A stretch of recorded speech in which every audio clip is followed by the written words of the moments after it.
I can feel the Reaper following me. All these motherfuckers want me to bleed. Unspoken promises I need to keep. So if you try to take me down, then I'll give you the finger. Give you the finger. Alrighty, welcome everyone. I'm Teeaboo, and I am here for Jujutsu Kaisen Episode 2. We got ourselves a strong thematic setup in Episode 1, and this time I'm expecting some exposition and answers. Let's go through it a little bit while I pull up the camera and do our first drawing of Jujutsu Kaisen. Okay, so in Episode 1, we were introduced to our boy, Itadori Yuji. I think is his name? I haven't gone and looked it up to make sure that I'm getting it right. So I'm just relying on memory here, and I haven't gone and super rewatched the episode since editing through it and stuff. So we'll just see how well I do. We met Itadori Yuji and his grandfather. He is part of the occult society of his school, which is mostly an excuse to not be in the going home club and do dumb shit around campus. They stole a cursed object, not really knowing what it was, because schools and other institutions and hospitals and stuff keep cursed objects around as a semi-superstitious means of keeping away evil spirits. Unfortunately, these backfire and are kind of outdated, I get the feeling, as a concept. So they pop through, and all that cursed energy gets yoinked. More importantly for us, the cursed object that was stored at this school is a super duper special one, and I happen to be drawing it right now with a reference. I'm using a 3D picture of a 3D printed model of it from Etsy. Nope, from Big Bad Toy Store as a reference, because there's no way I'm going to fuck with this without trying to make it look good, you know? I want to try to make it look good. This finger needed to get inside that boy's butt somehow. It was gonna happen. In the midst of a tense situation, literally, I think the same day that his grandfather died, and left him with some heartfelt Uncle Ben style parting words, he jumped into the fray against a curse that he could see, because apparently he was right on the edge of death, I assume. Or maybe because it was a special place. It's unclear which of those two was the thing that was going on there. And almost got eaten, at which point his boy revealed to him that if only he had a little bit of cursed power, he would be able to defeat that thing. So he did the only logical thing and swallowed the finger of Ryomen Sukuna. I had it up. Which is now inside him, and so it seems is Sukuna, a really evil ancient demon or something, or dude who loved curses and wanted to be turned into one so that he could be resurrected in a grand age of lustful and torturous delights. I don't know what his deal is. Seems like a classic murder, kill kind of guy. You know, as you do. So, now we are fused in one body. We are enemy number one of anybody who can see cursed energy, probably, because that's bad. And, well, we're going to have to grapple for control of our own body with this thing, and then we're going to have to convince the rest of the people who know about cursed stuff that we're capable of actually controlling this thing so that they don't murder us. And I think that's mostly going to be the contents of this episode. Some degree of fighting back and forth between Itadori and his new second half / co-pilot. A probably one-sided battle with ya boy, Sasuke.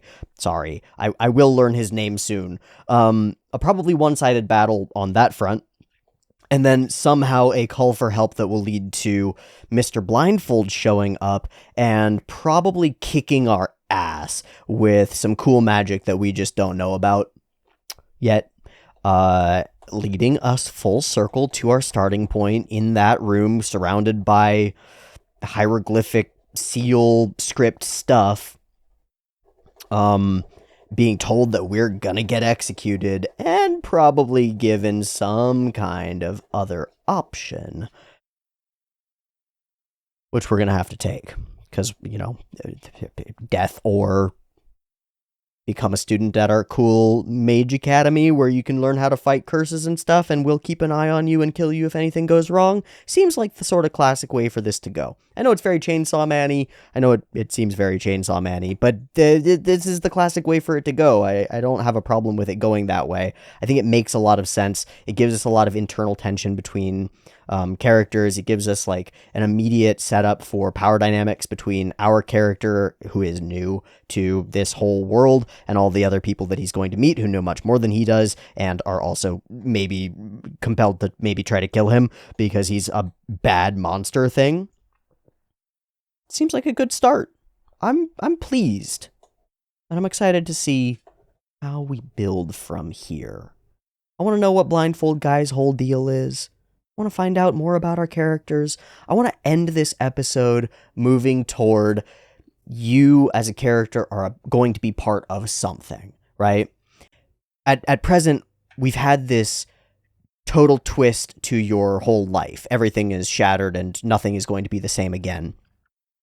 And now you've done this acceptance of responsibility and power in order to achieve your goal. This death is not right. To be something like a guardian of the proper flow of being, something like that.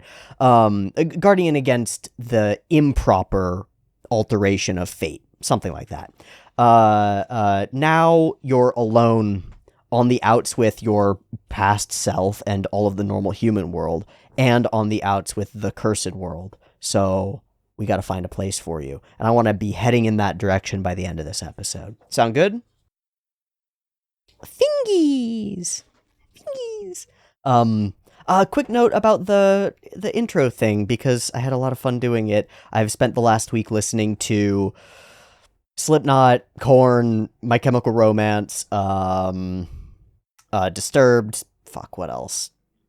A couple of more modern bands. There's a band called Solence, Solence, like silence with an O. And they've got some of that same energy. I've just been sort of soaking myself in slightly edgy 2000s-y kind of, a little bit of teen angst, a little bit of grit, a little bit of metal. And after doing that for a while, that popped out today. I've been simmering for the week, figuring out what I wanted to do for the opening, like, shout-out song, because I had a couple of people who had already said that they wanted a shout-out on Jujutsu Kaisen. And after doing the Maiden Abyss, Head into the Darkness intro, I knew that I really wanted to, like, keep that as a theme and start making my own music for those little intro stinger bit things, shout out things. And so I wanted it to be like a bit of fucking rage and angst and grit and some yelling and stuff. And I've been practicing screaming and learning to sing a little bit. So bada bing, bada boom, that's what I threw together this morning, and I hope you liked it.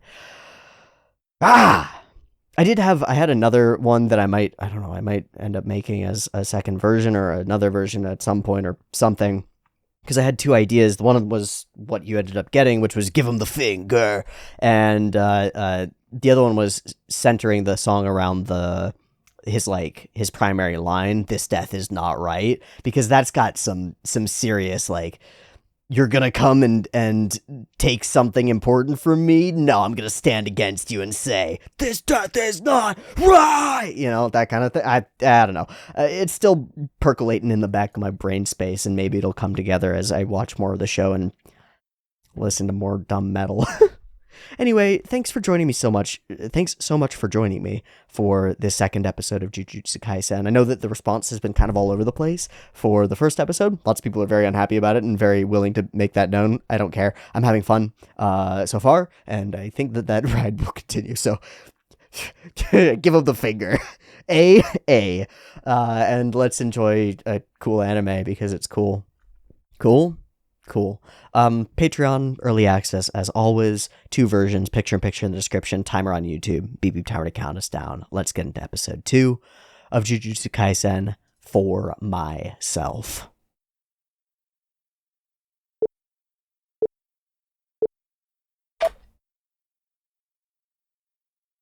I'm gonna kill ya. I mean, you could try.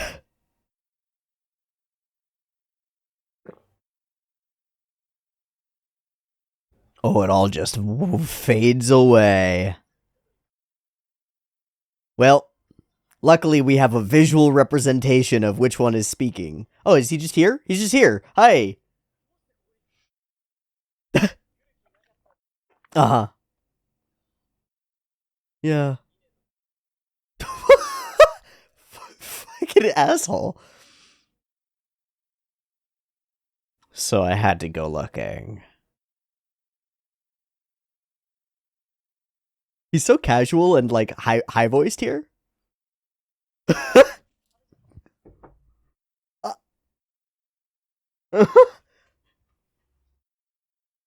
He seems okay.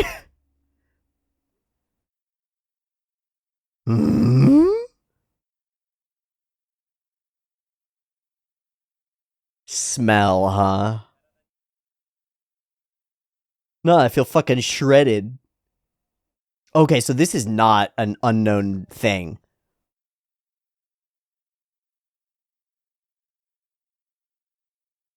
Oh, let's fight. I just want to find out. He just wants to find out. Snacks. Fucking snacks. I love this guy. This guy's a dork. Yup. Hey, when you're the most powerful. Oh, he's here. He knows. He knows. It's fine. What is that? What instrument is that? Oh my god, he's just sitting on his back. Puh.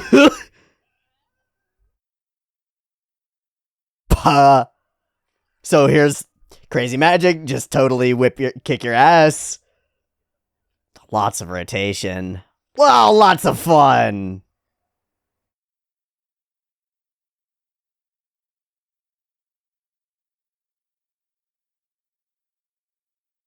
It's not just speed. Familiar. Honestly, energy of cars being like, I've known you Hamon users before. It's like, oh, okay. Yeah, you did not get him. And can you retake control?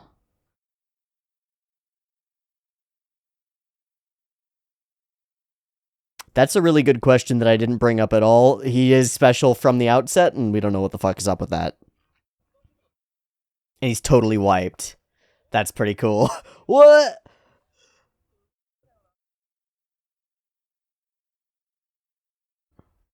Ah, a miracle. Oh, night night. This background track is still amazing. No. Hmm. Hmm.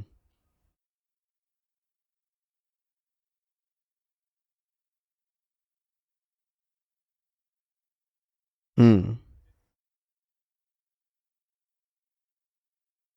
Demo. Oh, some instant friendship. Oh. Wow. Now it's a request. Okay. Yay! Also doesn't fit with your whole energy. Oh.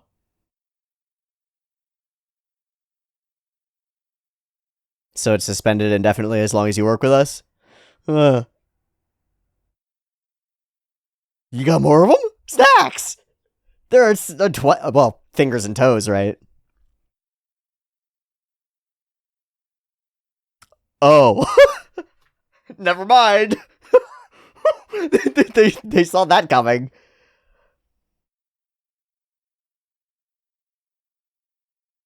Huh. But we could eat them. Okay, so it's a ticking time bomb forever. You're gonna eat them all. Oh.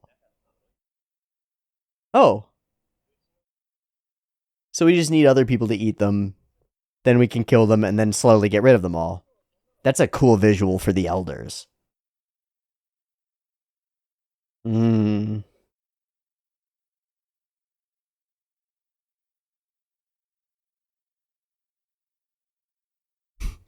Literally. Give him all the snackies.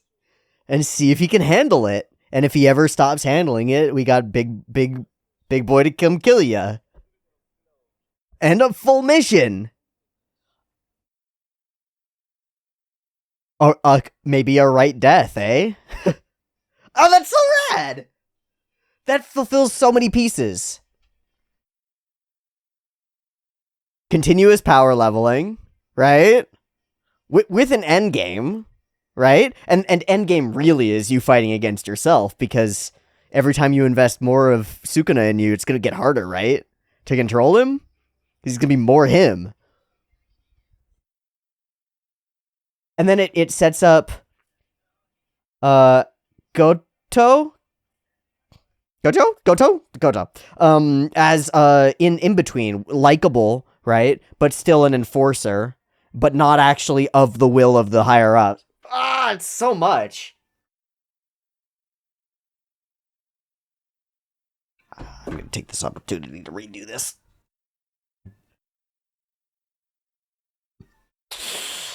There are some creepy Jujutsu sorcerers. So I wonder what his power. I don't. Where from whence comes your power, Goto? He's not fused with a curse.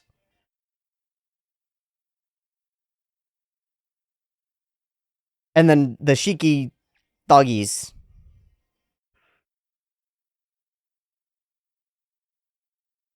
How do those work? What's our power system? Tell me more. Oh. Oh, yeah, he got face hugged. You remember any of that?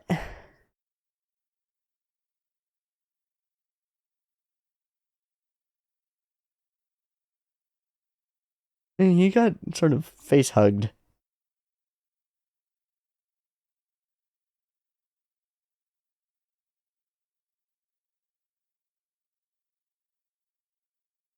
He might. Try me. Oh. Crazy. I've never seen anything like that. No. Are we allowed to tell them that?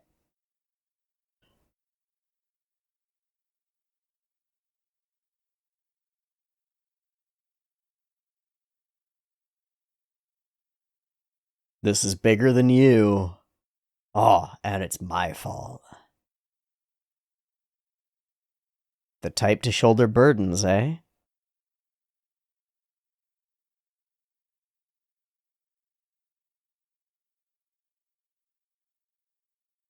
Yeah, that's a goodbye of sorts, huh?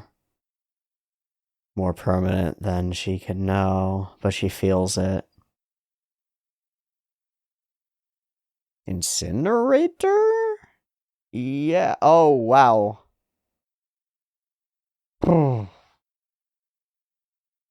Yeah, bad timing for everything.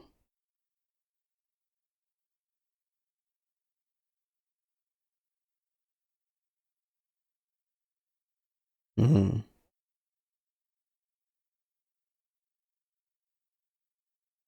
What kind of scale of danger are we talking about? It's usually much worse. Oh. Ah. That's something like a death that isn't right, you might say. Cool.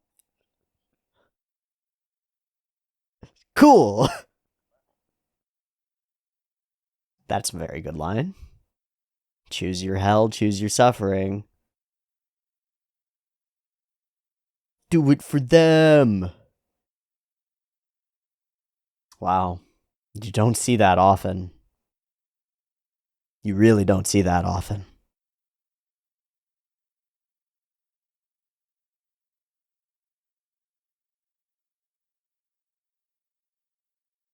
Finger bones? Then I'll do it.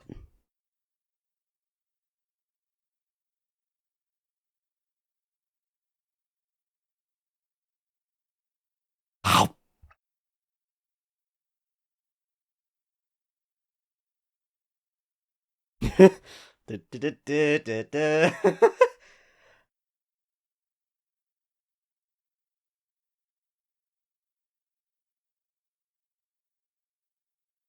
Can he? Yeah, can he take it? Nice. Ready to kill you.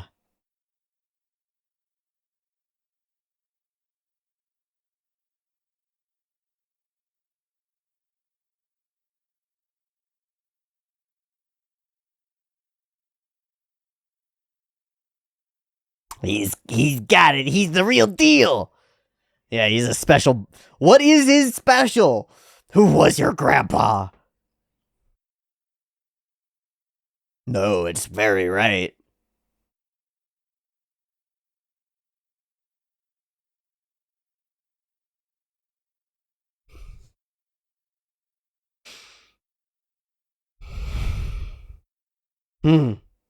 Despite my reservations.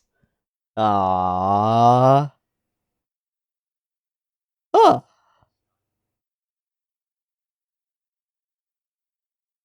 We talked about that, right? We really did talk about that. Right on, man. Death is coming. Hi, what's up? I look terrible. We're going to magic school. Let's go.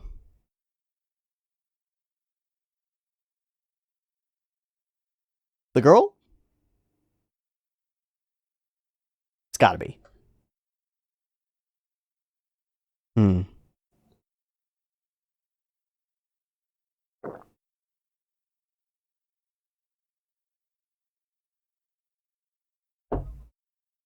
Tokyo Metropolitan?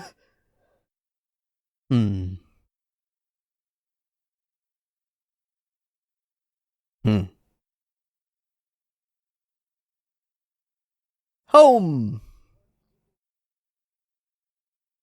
We're going to magic school!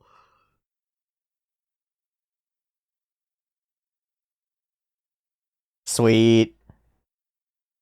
We're going to magic college.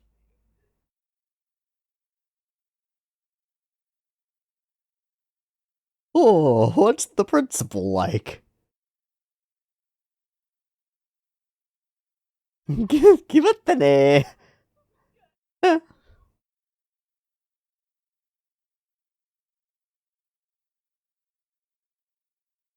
Oh.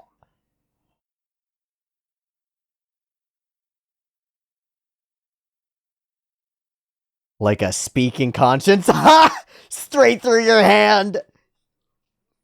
And working against you. Oh. Alright, stop it.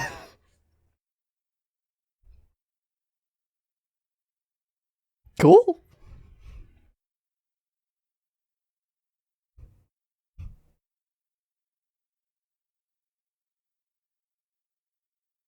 Oh.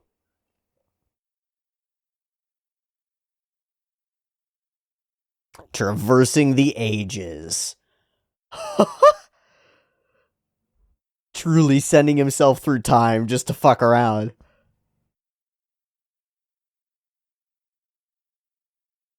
So what the fuck is your deal, bro? No, what the fuck? You say that you're better than all of the sorcerers of the golden age of Jujutsu? How? This is exactly like Yu Yu Hakusho, holy fuck, except that he's crocheting, what the fuck? Amazing.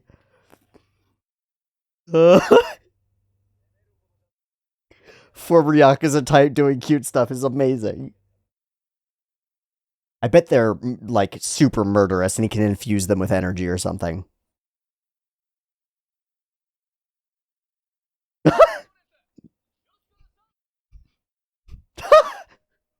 What a start. Start off strong. Well, I have a demon in me. I mean, I have a demon in me.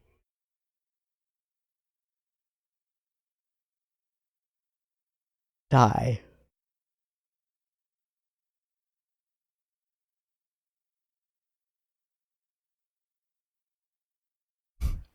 He's just gonna ask why to anything. Why do you care? What's the real root, man? Hmm. What makes those different? It wasn't, though.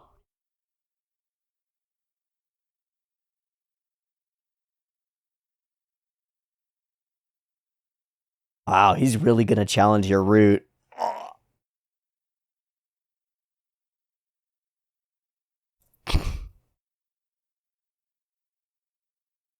They're gonna kill you, bud. Prep.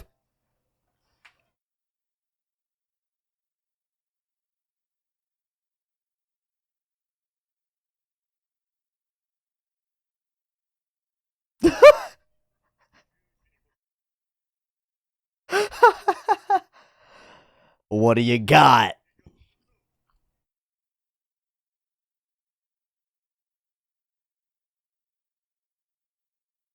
So what? You distinguish between a family member and anyone else?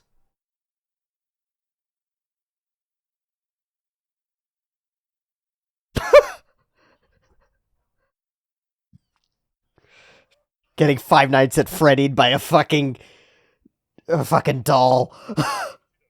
Ah, still another. It's got to be for you. That's of course, the title gives us the answer.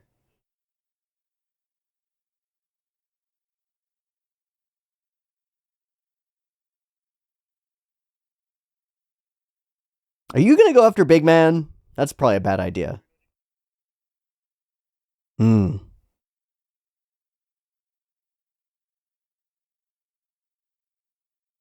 Hmm.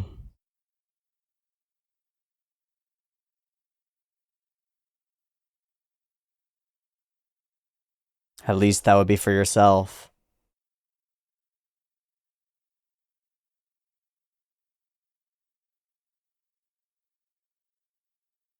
Wow. If you're doing it for him, it's his responsibility. That's really good. Oh. Gotta keep attacking until I get the answer. Oh my gosh, this guy's great. Hmm.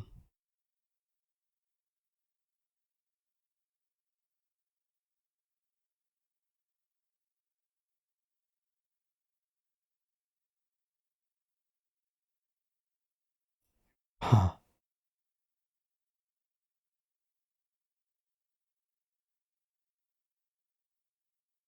Yeah, about that.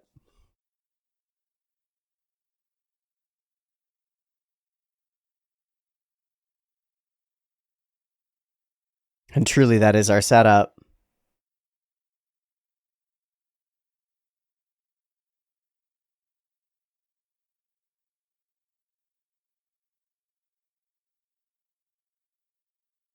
Ah.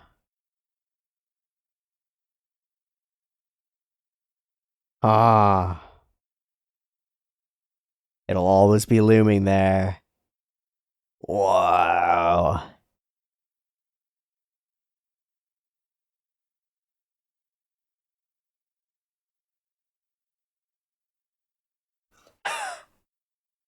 Stadium Rock to bring it in.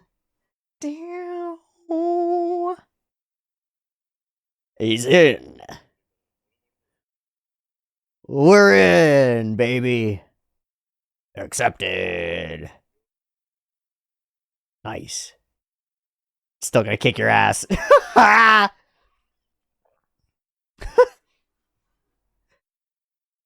Awesome. It's just a troll that kicks your ass.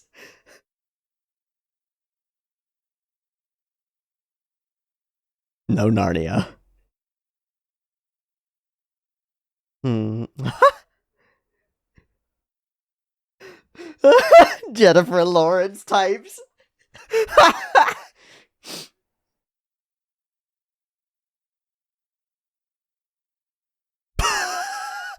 Thanks, man.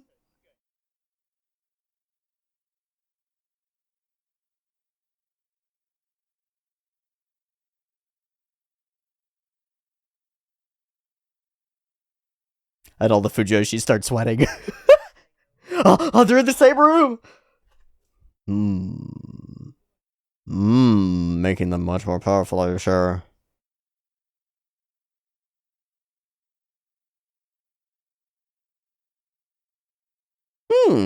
Of course he will.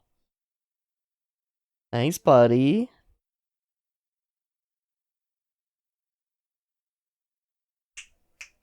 How are we gonna find him? That's how we're gonna find him. Boom.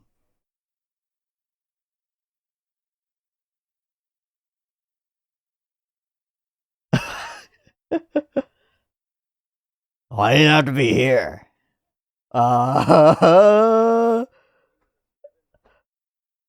Give me some free space. Of course it is. Ow!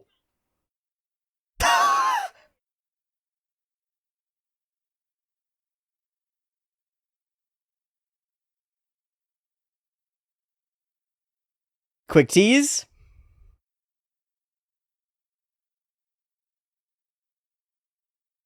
Yep. Who's that voice? Who's that voice? It doesn't fit at all. It doesn't fit to me at all. Oh, hair gel. This is cool.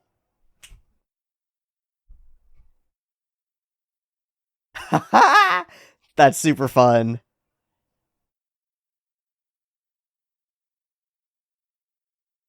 Yeah, using the outside the lines coloring to create more. It's like the equivalent of creating smears.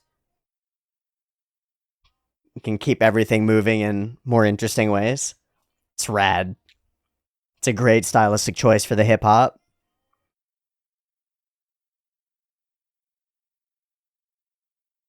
Wow. Awesome. This is a groove.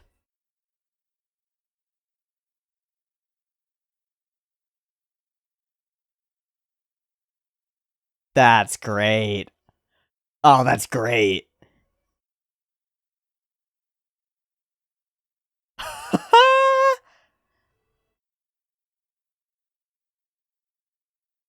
I wonder if they have some rotoing going on as well, because this like bounce that's going on to these characters is so right on. I wonder if they rotoed it and then did the sketchiness to make it feel more sketchy. Some parts of it are clearly full animated. All right, a little stinger, and we'll get an episode title. I think that's the only reason I'm watching. I don't want to see the episode title. All right, I shouldn't watch these, huh? Girl of Steel, and we've seen she's got nails, or she had nails at one point, so that probably means more than nothing. Wow, that was a blast. Wow. Okay. What an excellent way of checking all the boxes. I think if you pull back and you get real cynical about the episode, this episode is exposition delivery top to bottom, start to finish, all the way through. I mean, even when we're fighting, we're expositing. When we're fighting, we're expositing. When we're talking in the room, we're expositing. When we're going to the funeral, we're expositing. What we've done over the course of the episode is taken all these events that otherwise would have their own like emotional tone to them, and we'd be entirely focused on them, and we lump exposition in with it. And what it gives me the feeling of is what I can't help but think of is that moment when they're sitting outside of the funeral home, and the grandfather's ashes are going up into smoke, right? And Gojo says, like, well, sorry for bothering you at such a time, right? The real world isn't it's not going to wait for you to be done with your mourning.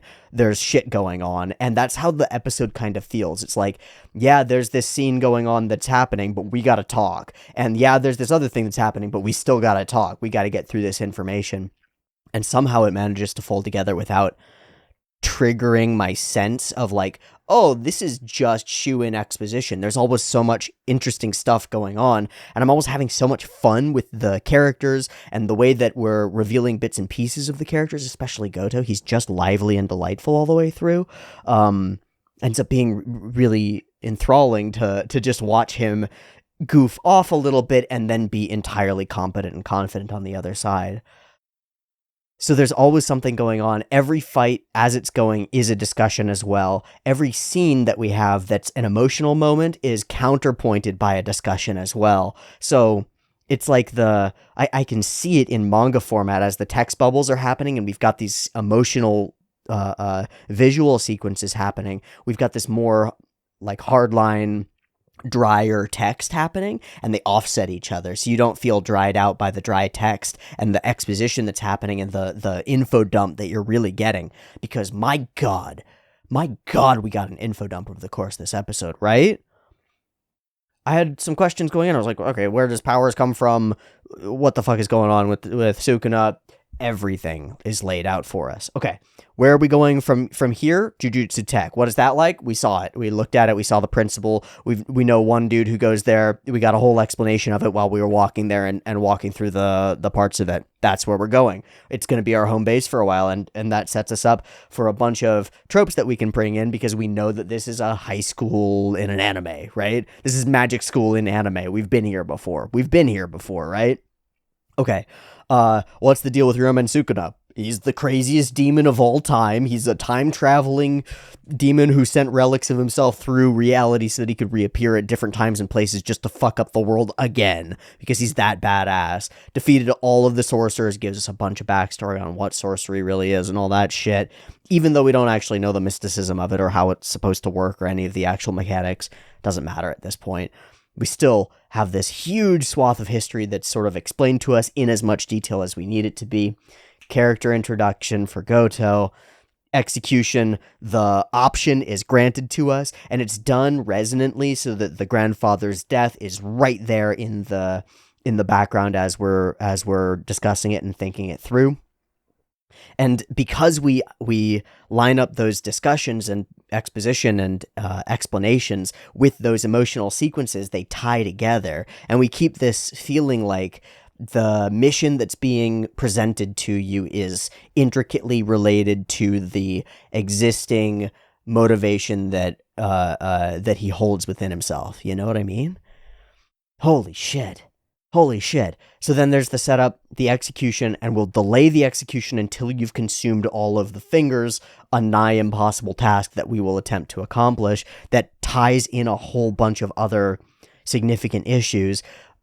Materially will reduce the amount of death and chaos and destruction caused by curses, deaths which we realize over the course of the episode are not right, as it's explained to us that the bare minimum you can expect is just dead, and a good day is getting torn apart and plastered against a wall like paint. So he realizes this is the thing that I'm supposed to stop, and the means for me to stop it is to eat the fingers, and there's nobody else who can eat the fingers, because if they did, they'd die, or resurrect the motherfucker, and they'd have to kill him anyway, and that would be really bad. And I'm the only one who can do it. So it's a purpose that is aligned with my internal purpose that I'm seeking a manifestation of, and it's in every way personal to this character, with an ongoing power leveling, scaling goal that's going to lead to continuous battles with Sukuna, who will get more powerful as he does and as he accomplishes his task. Fuck, that's a lot. It's a lot. How did it all get in?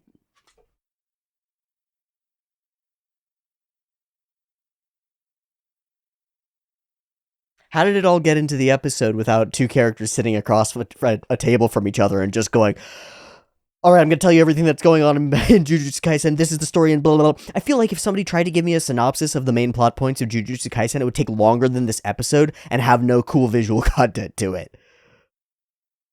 How did it get from the screen into my brain so much?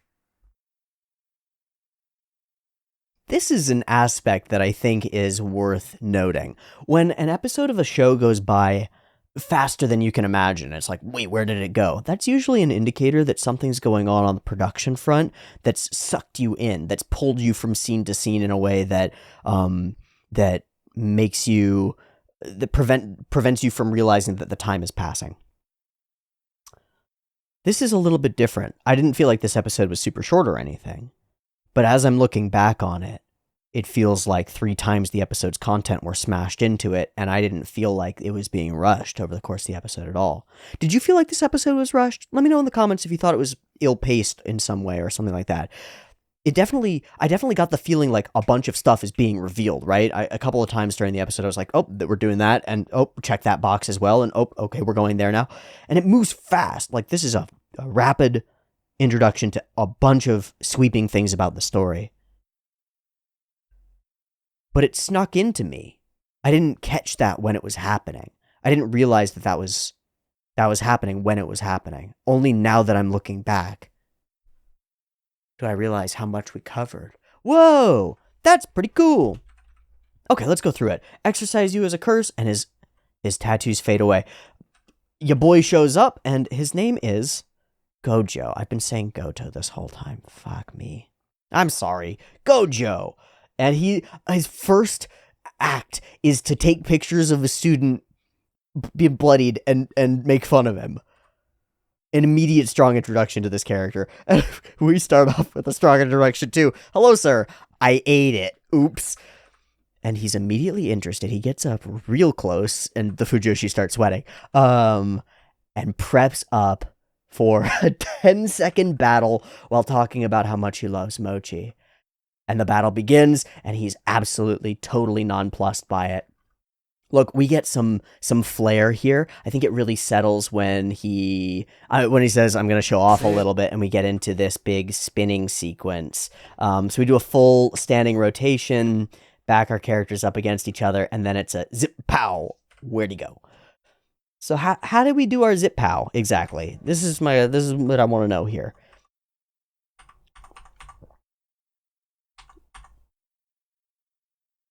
Well, I'm going back until the scene starts.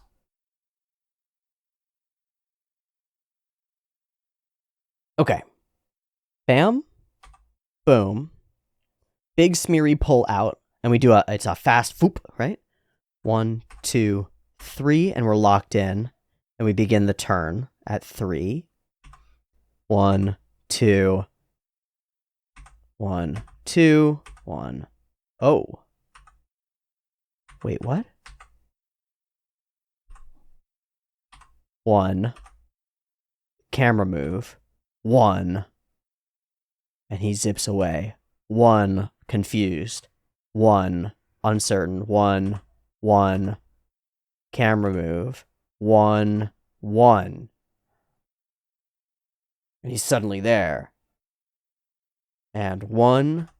1. And 1. 1. And 1, 1, 1, 1, and 1, and 1. Okay, so there's real play with timing going on here. 1, 1, and 1, 1, and 1, 1 for a piece of that creates a really interesting flow. It's not quite full 30 FPS, like 1, 1, 1, 1, 1, like on one's full animation, right? So it doesn't do that. It holds and then swings. And we cut in again. Smear, smear to cover. Yeah, and we're mixing our timing all throughout. Flip, schwip, trying to land. And then he comes in for it. Huh. It's just a taste, right? But it's a hell of a tasty taste, isn't it? Because this is as simple as it gets. 2 characters, almost no effects, no Super Saiyan smoke or whatever. Very, very little effect stuff. Just some cool camera movement and some choreography. And then the ability of the animation studio to do dynamics and make stuff look like it's moving. Yeah, baby. Smash down, time's up, and he manages to take back over. Little flick and you're out. And I love this. So, what should we do with him? Well, we're supposed to execute him. No choice. But I don't want him to die. And he makes it personal. Aw, what a tune. What a tune. And Gojo takes that as his invitation to act. Cool. And hop back over here. Yeah, we're gonna kill ya. We're gonna kill ya. So many bits and pieces. Extra fingers. The past. Your options. Fingers everywhere. Curses and bad shit. Oh my god, I forgot that we covered goodbyes with the previous classmate in an emotional scene where she breaks down crying. Totally forgot that happens. We do that too, but, it's a goodbye. For real. And as she blames herself and he actually tells her about the whole of the thing, I think it's pretty impressive that we managed to make this goodbye feel so intense and so multifaceted. So much unspoken to it. That's really cool. And then snap to out here. And again, our characters are sitting right next to each other and we're doing expository dialogue that's also motivation dialogue. It's like, it's moving our characters closer to the sequence and the questions and the conversation that they need to have for the finger scene to happen. It's all in service of itself. Sorry to bother you at a time like this. So what are you going to do? And he starts the probing questions. Casualties, they happen often? Well, yeah. Yeah, and usually it's worse than this, and we get some little bits and pieces of what that really looks like. And then at some point we drop into him looking through a book, and it's like his predictions of the future when he doesn't act is what he's looking at. It's like looking at his own life and the people around him, what might happen if he doesn't do something. It's super cool. But I gotta focus on this moment. You're gonna witness some gruesome stuff. That's how it goes. If you choose this life, it's gonna be gross. You might even end up that way yourself. In fact, you definitely will at the end of things. You'll be killed. I guess you can choose your own hell. That's it, right? And that'll fold into his actual answer later when he says, I'm gonna die anyway, right? Either you execute me now, because I refuse, or I try to do something great in the world and I die later. Let's go out with a bang. That's it. Okay, we pull into his thoughts. He thinks of all of the people who've already been hurt, and then we're looking at an incinerated body. And this is off the top of my head, I can't think of a media depiction of a post-cremation body. I can't think of one. Bodies in caskets, but it's always a cut to the ashes, right? Always a cut to a carrying of an urn or scattering them on something or cut to the grave itself. This gets immediately personal and it tears at me.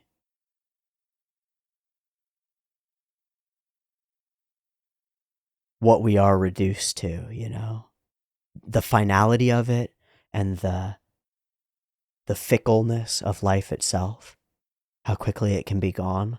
All of this sort of echoes in the background of our scene and creates an amazing atmosphere of emotional beats, giving us this through line leading up to our boom breakdown, which is coming right here.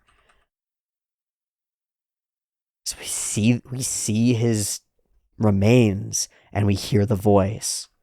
So he asks the most important question, as I think he's picking up a finger bone. If all those parts were gone, if I were to do this, would there be less harm by curses? 100%. Mochiron.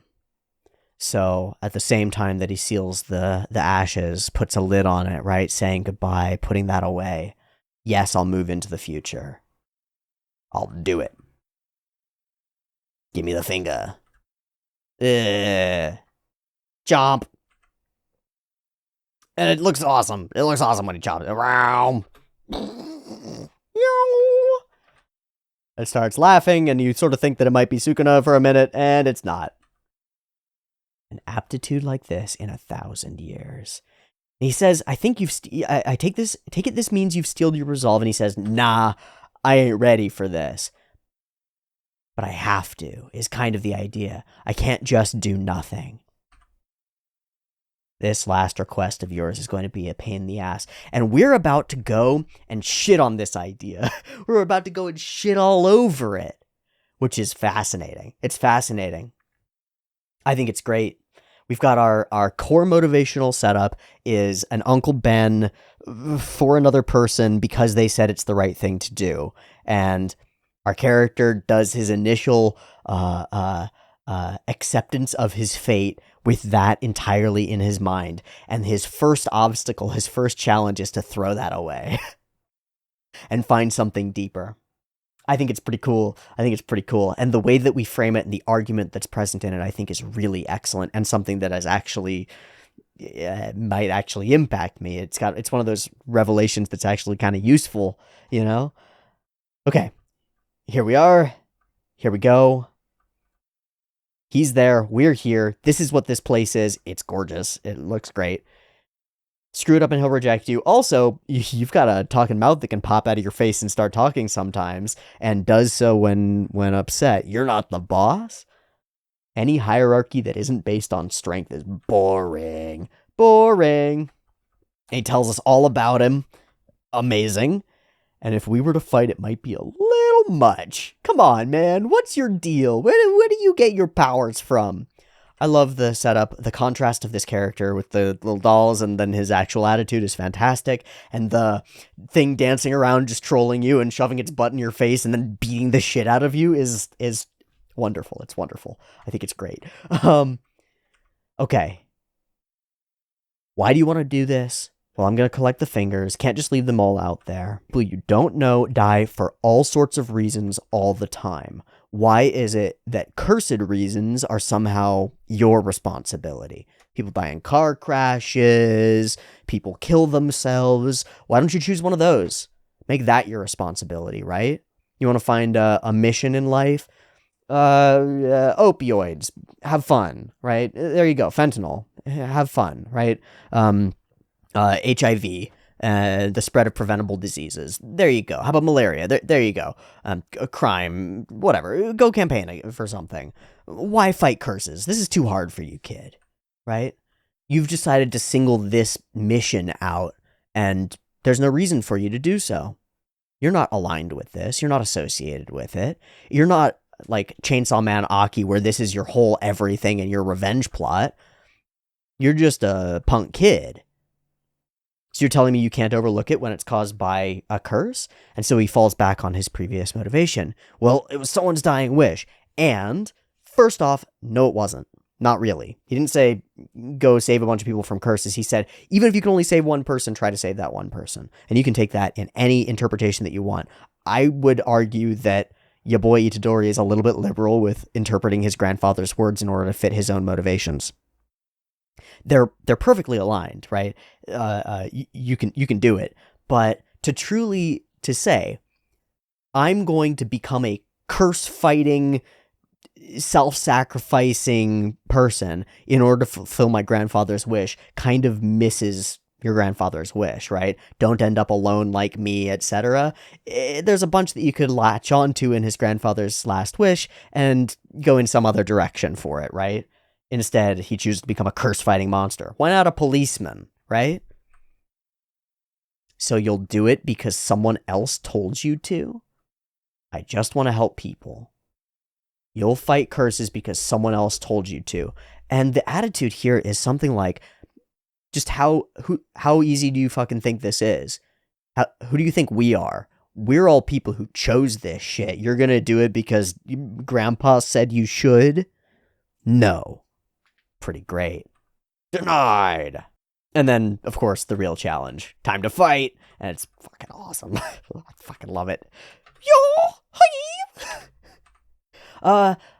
We get a taste for this. There's a whole lot of use and leaning on, I don't think it's a problem, but a whole lot of use of instant transmission. Teleport, appear here, appear there, and then come in with a momentum punch or something similar. It ends up being really impactful, and I like it. It could become a little bit grating if it's overused, but it seems fun so far.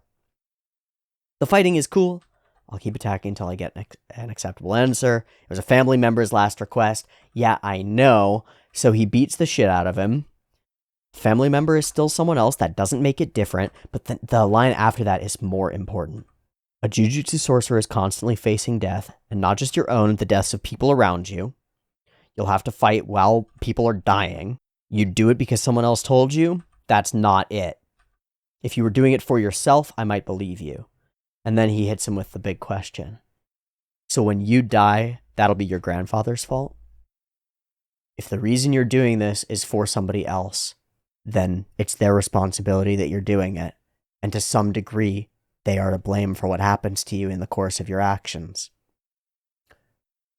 By relying on someone else's wish, you're shedding some of the responsibility and casting it posthumously onto your grandfather. So what he wants is for you to stand for yourself. As our episode title indicates. To say, I'm doing it for me. And it really rocks him. He's like, oh shit, man. Oh, wow, that's pretty bam. I was always good at stuff, and here we get this book sequence. Oh yeah, okay. So it's after he charges. It's kind of weirdly timed. So he charges, gets the doll, and then we flip into his mind, kind of. Even if I managed to run away from my execution, even if I managed to get out of here, life would continue to go on normally. But as I'm reading that manga, it would slip in, and I'd start to see the faces of the people that I love being destroyed. And I'd start to see scenes of destruction and know that it's because of me, that it's because of him, and that I could have stopped it. I can't just tell myself that, and so I'll act. I'll fight. I'm not going to regret the way I live. Okay, so a combination. No wrong deaths, no regrets while we live. Simple as can be. But that's like left foot, right foot, down to give you a solid foundation. In your own personal life, how do you see yourself? Is it solid? Are you certain of your foundations? Those foundations should be really simple. Like this. Live without regrets. Die properly. Simple. Left foot, right foot. Solid. I like it. I like it. When I evaluate shows that are aimed at kids, and this is somewhat aimed at kids and somewhat aimed at adults, somewhere in the middle, part of the thing that we're trying to do is to give a framework for reality. To demonstrate a potentially useful perspective on being. We just got one. There's a bunch of danger out in the world. You can choose to turn away from it.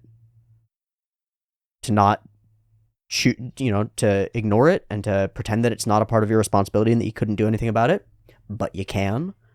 And once you realize that you can, it'll eat at you if you don't. So you got to figure out a way to live with that, a way to move forward. Fucking cool. Bam, accepted. And then we go set up our roommate situation, and we are on our way, as I requested, to forming a little squad, becoming a part of something. We're part of this academy now. We're going to be part of the first year squad now. We're going to be meeting all these characters, or at least one other character. And we've got a mission aligned with our internal purpose. And characters who are going to force our character, force Yuji to really change. Excellent. For a second episode, I really couldn't have asked for more. This hit every beat that I needed it to, in a way that honestly kind of blows my mind that it managed to fit all of that in the episode now that we think about it. And it was still a blast and enjoyable, and there was cool fights, and the things that echo in my mind are the cool aspects and the fun spin, and I like it. I like it. Yay! All right, that'll be a wrap. Thanks so much for watching this week's episode of Jujutsu Kaisen. I'll be back next week to meet our girl and see what she's about and move into having a squad and finding out what school is like and what our mission's gonna be and fight some curses maybe? I don't know. Maybe meet some teachers? I don't know. We'll find out next week.